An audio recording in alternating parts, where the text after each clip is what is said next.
होली हिंदू धर्म का एक प्रमुख और उल्लासपूर्ण पर्व है जो हर वर्ष फाल्गुन मास की पूर्णिमा तिथि पर मनाया जाता है। ये पर्व बुराई पर अच्छाई की विजय, प्रेम, भाईचारे और रंगों की खुशियों का प्रतीक माना जाता है। वर्ष 2026 में होली को लेकर विशेष धार्मिक संयोग बन रहा है, क्योंकि इस दौरान चंद्र ग्रहण और भद्राकाल का भी प्रभाव रहेगा। ऐसे में शास्त्रों के अनुसार सही समय पर होलिका दहन करना अत्यंत आवश्यक है। पंचांग के अनुसार वर्ष 2026 में फाल्गुन पूर्णिमा की तिथि 2 मार्च की शाम 5:55 से प्रारंभ होगी और 3 मार्च की शाम 5:07 तक रहेगी। इसी पूर्णिमा तिथि पर होलिका दहन किया जाता है। इसके अगले दिन रंगों की होली यानी धुलंडी मनाई जाती है।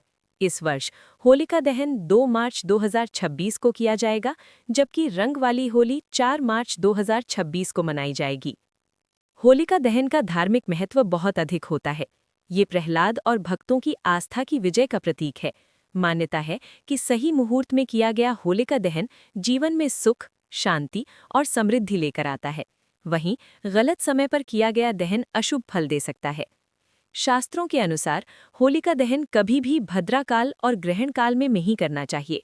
वर्ष 2026 में फाल्गुन पूर्णिमा के दिन भद्राकाल 3 मार्च की सुबह 1:25 से सुबह 4:30 तक रहेगा। इस समय होलिका दहन करना वर्जित माना गया है।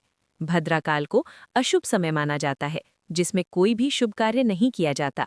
इसके अलावा 3 मार्च 2026 को चंद्र ग्रहण भी लगेगा। चंद्र ग्रहण का समय शाम 6:26 से शाम 6:46 तक रहेगा। ग्रहण काल के दौरान भी किसी भी प्रकार का धार्मिक अनुष्ठान, पूजा या होलिका दहन करना निषिद्ध होता है। शास्त्रों में स्पष्ट कहा गया है कि ग्रहण के समय किए गए शुभ कार्यों का पूर्ण फल प्राप्त नहीं होता। इसी कारण वर्ष 2026 में होलिका दहन 2 मार्च की रात को शुभ मुहूर्त में करना सर्वोत्तम रहेगा, जब न तो भद्रा का प्रभाव होगा और न ही ग्रहण का। सही समय पर विधि विधान से होलिका दहन करने से नकारात्मक ऊर्जा का नाश होता है और घर में सकारात्मकता का संचार होता है। होलिका दहन के समय श्रद्धालु अग्नि की पूजा करते हैं, नारियल, गेहूं की बालियां, गन्ना आदि अर्पित करते हैं और परिवार की सुख समृद्धि की कामना करते हैं। इसके बाद अगले दिन रंगों के साथ होली मनाकर आपसी प्रेम और भाईचारे को बढ़ाया जाता है। अंत में, यदि आप वर्ष 2026 में होली को धार्मिक नियमों के अनुसार मनाना चाहते हैं, तो भद्राकाल और ग्रहण काल से बचते हुए शुभ मुहूर्त में ही होलिका दहन करें।